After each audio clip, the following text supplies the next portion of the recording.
Howdy, guys, and welcome to Cliff Notes, and welcome to recap of night number 34 of Big Brother season 25. All right, house guest had a veto ceremony yesterday, so let's start with that. As expected, Cameron used the veto on himself. Jared at that point was then forced to put up a renomination, and that renomination was Jag. Yeah, Jag is back on the block. Is this the third time for Jag? I believe so. Has disappeared on me. Third nomination or third time in a row on the block for Jag. Probably second time in a row that Jag's going to be voted out. Probably second time in a row he's going to be voted out with unanimous vote. But we got plenty of time left to see. But it is going to be Jag or Red going home on Thursday. We don't have any extra powers or twists out there, so one of the two will be going home. It certainly looks like at this point in time it's going to be Jag. Jag very reluctantly volunteered to be a pawn during a meeting yesterday, or was it the day before, I guess, at this point in time, of the seven deadly sins, where Blue suggested that Jag ought to be a pawn. He tried to switch over to Bowie, but couldn't make it happen. He volunteered, although, as I say, reluctantly, doesn't matter. At this point, he's on the block and most likely going home come Thursday. Now I'm feeling for Jag. Not looking like a good time for him. On the other hand, let me start off with continue on with a big happy birthday to Red. It is his birthday. There's going to be cake on the menu. He's talked about how bad his birthdays have been throughout his life. Well, this may not be too bad because at least for now, looks like he may be sticking around, but we'll see, and we'll talk about that. So with all that being said, let's go on to the feeds and some of the conversations that took place yesterday. A little more chill. Labor Day, they had a Labor Day party and chilled out just a little bit now that the veto ceremony was over. Maybe they're learning that you don't have to have all your decisions made within 15 minutes of that veto ceremony being over. We still have a couple of days left. But there were conversations that were had. All right, let's start off with there was a talk about a double date of Jag and Matt taking Izzy and Cirie on some kind of double date of some sort. And Corey was going to be a waiter, and they were just going to act silly and have fun with it. But it all fell apart because they ended up getting a Labor Day party from production instead. So we'll talk about that in a second. But they did have a little party. So no double dates took place. Maybe that occurs a little bit later. All right, conversation between Matt and Cameron taking place. Matt is saying that he was shocked that it was Jag that was put up on the block as the renom and not America or Bowie. Now, I'm pretty sure that Matt was in the HOH room when they were talking about this, when Jag was volunteered by Blue. So maybe he's just saying that for the sake of Cameron. Cameron keeps saying, well, didn't you say earlier you had to kind of calm Jag down last night and everything as well? And kind of questioning if Matt didn't already know. I think that Jag was going up, but Matt saying, yeah, I was shocked. I wasn't really expecting that. All right. Meanwhile, while that's going on, we've got Jared and Izzy talking about Matt. They're wondering who Matt would go to if he is upset about Jag going out the door. That if Jag does head out, Matt feels like he's got Jag's loyalty. They're tight with each other. So what's going to happen if they do go ahead and send Jag home? What's Matt going to do? Where is he going to head? So Jared and Izzy are worried about that.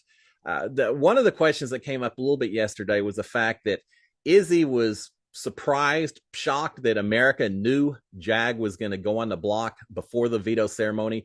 America had approached Felicia and Cirie, I think, and mentioned that she knew he was going to go on the block. They're wondering where the leak occurred. Well, it was Matt that told her. So yeah, I guess Matt was in the HOH room when it happened. But there's some talk that maybe it wasn't. They're not really certain if it was Matt or if it was Corey. So some talk about that. Izzy is telling Jared that he has to talk to Matt, figure out where his head is at, what actually is going on with Matt. They're worried about it. Both of them are actually now saying they're wondering if maybe they should be not so set on sending Jag home at this point in time over Red. That maybe sending Red home may not be such a bad idea as well, because they are worried about the repercussions, what Matt would do once Jag goes home. So let the waffling begin for yet another week. All right, we've got Izzy and Cirie are talking to each other. Izzy, she just got through talking to Jared about this. Now she's talking to Cirie, saying she's worried really about this Matt backlash and the fact that Matt potentially would then go over and team with Cameron if he's upset with everyone for sending Jag out the door. But Cirie is saying, look, he's got too many people. Jag does. He's got to go. We cannot let Jag stick around and gather people together. It's got to be Jag's time this week. Cirie is suggesting that maybe it was Corey rather than Matt who told America about Jag going up. Not true, but Cirie's spinning that a little bit. Both of them are agreeing because remember, Cirie doesn't want Red to go home. She feels like Red's tight with her, so she certainly is going to push for Jag. But both Cirie and Izzy are agreeing that Corey is still with them, that he's still on their side. They're talking about a final 3 with him, and then maybe make Bowie and Blue their number 4 and 5. No mention of Felicia or Jared, so it's kind of a weird little scenario they threw out there with that. All right, we had Izzy and Jared back again. Yeah, Izzy certainly having a lot of conversation. Other people maybe chilled out. Not so much Izzy. I don't think she understands the word chill. So we've got Izzy and Jared talking again. They have finally decided that no, it was Matt. I think Jared said, look, Corey didn't even know I was going to put up Jag. I only told a few people. He wasn't in the room where it took place. It was Matt that told America about it. So I've decided on that. Jared's talking about Matt saying, Matt really plays the middle well in this game, and they're worried about him because of that. They're worried that you could end up with Matt and Cameron and America and Corey all working together. So some current concerns with that. And then they're saying at this point, as the conversation switches over to Corey a little bit, saying Corey needs to be an early jury boot. We can't keep him in here very long at all. So remember, Jared and Corey kind of tie with each other, but sometimes not so much. So yeah, they're saying Corey needs to go pretty quick after get rid of a couple of these other folks. And then after Corey, then we'll go ahead and send America out as well. They just don't feel comfortable working with those two. All right, we've got Mecole and Izzy talking. Mecole staying very non-committal as she's been doing for the last couple of weeks, really. Mecole is telling Izzy that she doesn't really care who goes home this week. She says, Red, Jag, they both have to go. So whichever one goes first, I'm all right with that. Izzy is saying that she's still leaning towards sending Jag out the door, but she is certainly not 100%. So we'll see how that works out. We've got a little bit later, Izzy and Jared are looking at the memory wall, going over dates. Gotta say, Izzy knows those dates pretty well. She definitely is prepping for this. She knows them well. She knows them fast. She knows them in a lot of different orders. So we'll see when there may be a date type competition. Usually it's later in the season, but just in case, she's working on that already. So we've got that. Now, at one point, Matt tries to go upstairs. The HOH room is locked. Matt asks about it, and Jared says, yeah, I locked it because too many of my snacks have gone missing. I think his mom and Felicia and maybe Izzy to some degree are responsible for a lot of those missing snacks. But Jared has locked the door. He doesn't want anyone up in that HOH room without him going forward. All right, we've got Corey telling Mecole. They had a long conversation. In fact, Corey later told America, said, I really had a long, nice conversation with Mecole. We need to talk to other people in our group more often. Well, that's the danger of a showmance. When you start hanging out with each other so much, there's only so many hours in a day, you start losing some of your communication with other folks. It seems like Corey's recognized that because they had a good conversation with Mecole. He's saying that, look, he's talking to Mecole. He's saying, Cameron complained, talked to me for 2 hours yesterday. And during that entire 2 hours, all he did was complain about America, that he is really angry. He's upset that he put in so much effort to work with America, and she just hasn't responded to him. I assume he's talking about from a gameplay standpoint, right? I hope so. I think so. I mean, he's saying that Cameron's just upset that he wanted to work with America, and it just hasn't worked out. So that's got him a little bit irritated, a lot irritated, it seems like. Mecole is complaining a little bit. She's saying that, look, she didn't get any one-on-one time with Jared with the HOH, that other people have talked to him 2 or 3 times. She hadn't gotten any time whatsoever. Well, that should tell her something about, yes, she may be in alliances and may feel like she's an integral part of some of these alliances. But if you're not being involved in discussions, decision-making, that's got to give you a little bit of a warning. Jag should have taken that warning as well. Maybe the fact that that Mecole is so non-committal and won't say whether she wants Red or Jag out and other decisions like that, maybe that's somehow affecting people feeling like they really need to talk to her so much. But she's not happy with that at all. All right, we've got Felicia and Izzy talking. Felicia is thinking that Matt will be okay with Jag going. That he's not gonna be happy, but he'll be okay with it. She's saying that they need to hold on to America and go after the guys for the time being. She's saying let's let Corey be last among these group of guys, so we'll keep America happy. Her boot order is Jag, Cameron, Red, and then finally Corey at the end of that. So she's definitely got some guys lined up. Now, we've heard Felicia talk before that she'd like to have all girls there at the end. Maybe this is part of it. But yeah, Jag, Cameron, Red, and then Corey is what Felicia's thinking going forward for the next 4 weeks. Izzy is thinking that America would target Red if she was to get HOH. And Izzy said, that works for me. I don't have any problem with that. Would she? Would America go after Red? Maybe, but maybe she'd go after you, Izzy, and Felicia Cirie as well. Here's to hoping that America gets an HOH and we get to see who she goes with. But she's also, Izzy, talking about that. She's also talking about Blue, saying, Blue's harmless. She said, I'm going to go to my grave underestimating Blue probably, but I just don't see her doing anything this game. Yeah, Izzy, I kind of agree with you on that one. All right, we've got Cameron alone outside, contemplating, just looking very sad. I think he understands that he is the target of the house. He will continue to be the target of the house. He's tried to work out some scenarios, some alliances and all that, but I think he understands that it's just not really going the way he thought this experience was going to go. He looks very sad out there by himself, with nothing to do but think about the way he wishes things were as opposed to what they are. So we had that a little bit.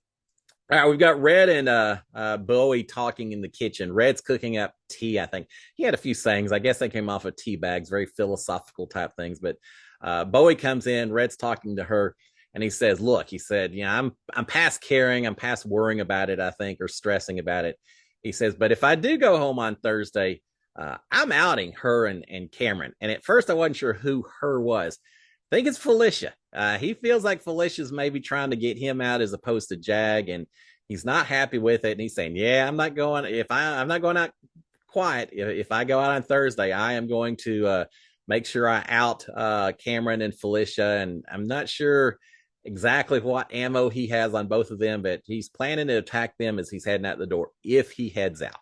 All right, we've got Corey talking to the cams just a little bit, saying that he has been ghosting Cameron. He probably should talk to him, but he just doesn't want to, and he just can't bring himself to do it. Well, just a little bit later, he ends up going down and talking to Cameron after all. Cameron's kind of talking about himself. Cameron's just in a kind of a dark place, I suppose, today or yesterday. He's talking about himself, saying, look, I'm normal. I play sports. I was in the military. I think I'm smart. I'm not too goofy. He says, but I'm just not good at first impressions. I just people don't always really get pulled to me, and so he's not a lot of game talk. It's really just him kind of woe is me and Eeyore type conversation. But I get it. Sometimes you just get down while you're in the house. So I'm not sure if Corey's so happy he went and talked to Cameron, but at least he did it and got it out of the way. All right, we've got Felicia and Izzy and Cirie all talking. They're saying that they need it's time. They've had some of these meetings in the past. They're saying maybe it's time now for a for real meeting. We haven't done that in a while.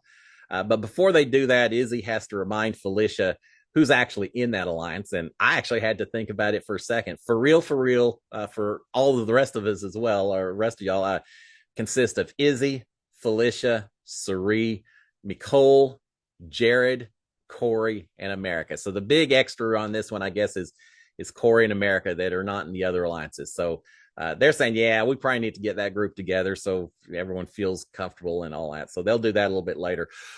We did have the feeds cut for Labor Day party. Not really sure. They got a little alcohol. Not sure what else. During my season of Big Brother, we had a Labor Day party. They brought out a grill. We got to cook in the backyard, hot dogs and hamburgers, a whole lot of fun. But there were only 5 of us still left in the house when that happened. So a lot fewer people to participate during my season as compared to this one. But the feeds were down while they had a Labor Day party. So I hope they enjoyed their Labor Day. All right, we've got Cirie and Red talking. Remember, these two are pretty tight with each other. Red is saying that there are things that he wants to say, but in the interest of the Legends 25 Alliance, he's going to keep his mouth shut. I think these are things about Felicia, because Cirie is saying, look, first of all, Red, I'm not letting you go anywhere. You're going to be good this week. Jag's going out the door. You're not going anywhere, so don't worry about that. Red is saying, look, people tried to warn me about this and maybe didn't listen. And Cirie comes back and says, well, you know what? Felicia is power drunk and people are getting sick of it. All right. So we're seeing a little division between Cirie and Felicia continuing to develop at this point in time. But she says she's going to tell, or she's telling Red, look, she's saying, you need to trust me because I've got the votes. And she mentions herself and Izzy and Bowie and Cameron and Nicole, saying all these people are going to support you, Red. You're going to be good. We've got the votes. And she says, and once Felicia sees that we've got all those, she'll vote with the numbers. So you're not going anywhere. It's just Felicia being power drunk. Don't worry about it right now. So she's keeping Red a little bit calm. I don't know. I'd be curious to see what Red has to say about Felicia. All right, we've got America and Corey on the hammock. Corey's thinking that things are going to go back and forth this week, just like they've done every other week. They'll go back and forth, but he says eventually they're going to land on Jag. I think Jag's heading out, which he doesn't really like, but he understands where it's heading this week. He's saying he wanted Bowie Jane out. That was his goal, but he's not going to push anymore. He says he thinks his agency has slipped, his influence in the house, and that he just can't stop things anymore like maybe he could have a little bit a few weeks ago. God, it seems like they've been in that house forever, doesn't it? It's been a little over a month, but he's saying, yeah, I just can't really stop things anymore. So whatever happens, it happens at this point. Corey does mention to America that he would love to see the noms be Felicia and Blue up on the block and then have a backdoor option of someone. He doesn't really say who. That's kind of interesting. Felicia and Blue. I had to think about that for a second. Wouldn't make Jared real happy. Wouldn't make Felicia real happy, either one. I guess it wouldn't make Blue very happy either. But he actually says he's talked to Cameron about that scenario as well. So, there has been concern from Cirie's side about what happens to Corey if they go after America. He's talking to Cameron, even though he kind of was ghosting Cameron and all that. At least he's willing to consider that alternative. It sounds like so. Maybe their concern is warranted. All right, Matt and Jag are outside talking. If I recall, they're upstairs in the kind of balcony area outside. Jag is saying it was a good day for him. No, not really, Jag. People are talking to you, but not so good a day, but not so good a week, really. But Jag is saying that everyone is good with and working with Cirie. So as long as he has her on board, he feels like he's safe. He thinks that Corey and America are the only ones that aren't with Cirie. Corey and America probably would have been tighter supporters of Jag than anyone else, but he's just not getting it. He's still seeing this as Cirie is his loyal ally, and that as long as everyone's with her, he's good. Now, Corey and America, who should have gone to Jag, but it's too late at this point in time. Jag has plans of him and Matt and Cirie, and maybe they bring in Blue and Jared. He's thinking about all kinds of scenarios going forward. Matt is going along as well, saying, look, we'll get rid of Corey and America so that Izzy has no one to rely on, and that'll help us as well. They eventually have decided on a final two. They spend a lot of time talking about names for their final two. None of it's going to matter. The conversation continues on with plotting and scenarios and everything. It just doesn't matter, since I'm just almost certain Jag's going to be going home on Thursday anyway. They do at one point and then start reminiscing a little bit, talking about their earlier games with Riley, saying, oh man, yeah, if we could have brought Cirie over at that point in time, we could have had such a cool alliance. It would have been great. And Jag saying, Riley at the very beginning said, I couldn't trust America and Corey, but I should trust Cirie, and she was so right, and it's such a shame she's gone, and on and on and on. But again, Jag, I think you're going to get some time to visit with Riley outside the house, since neither one of you are going to be on the jury. All right. Meanwhile, we've got Nicole and Felicia and Bowie and Cirie saying that, first of all, one of them needs to win coming up so they can continue to keep control. And Nicole is saying that I think she's talking about the Legends 25, that they need to meet to really make Cameron feel better, because Cameron's part of this Legend 25, but yet another alliance that hadn't met in a while. So eventually they end up getting Cameron in there and talking to him. Saria saying, look, we need to continue the plan, which I think continue the plan means getting out Jag. I think she didn't really, it wasn't very clear, but then she says, then we'll put up Blue in America next week. Not telling Cameron that, yeah, they may put American Blue up next week, but Cameron would be the backdoor target at that point in time. And she's saying, we do that, everyone makes jury as a result, and we're all happy. I actually think when Cirie was talking to Cameron, she probably was implying that Jag goes out the door and that Red sticks around. So let me make that correction. So she's saying, yeah, all of Legends 25 makes jury. We're all good. Again, this is all just to make Cameron feel better so he doesn't feel like he's getting ready to be a backdoor target. How could you not think that you're getting ready to be a backdoor target? But they're trying to do that, and Cameron talks about, oh, I love you guys, I'm so loyal and all that. So at least to their faces, he's buying it. All right, we got Blue and Jared in bed talking about who viewers will like, who they won't like. They don't think anyone will like Jag because he's a flip-flopper and all that. And I don't know. I think that they probably are in for a bit of a rude awakening when they discover who does America the viewers like and who doesn't like. They may not be so correct in some of their opinions, but they're talking about it and wondering about it. All right, we finally have Corey and Matt talking. America was out there for a little bit snuggling and all, not a lot of game talk. Matt comes out for a little bit and they're talking. Again, not a lot of game talk, even with Matt out there as well. Corey is pointing out at one point, says, man, Matt, you are so athletic. You're the most athletic person in this house. You should be a comp beast. He's saying, but so far the competitions have just been weird. Maybe they aren't really suited for you right now, but going forward, man, Matt, you're going to dominate this thing. So Corey pumping up Matt just a little bit with that. But again, not a lot of game talk. And with that, lights out by 12:30 or so. It was a fairly quick evening. Corey and America shared a bed. Eventually, I noticed that America was no longer in bed. I think Corey is a bit of a bed hog. Likes to sprawl out a little bit. So maybe America got tired of it because it looks like she moved out at some point in the evening. But everyone in bed by 12:30, 12:45 or so. So they called it an early night. Felicia's got to be very happy because of that. And that's it, guys. So again, in summary, Jag and Red on the block. At least for now, Jag's going to be the one going home. I think that's going to end up being the case.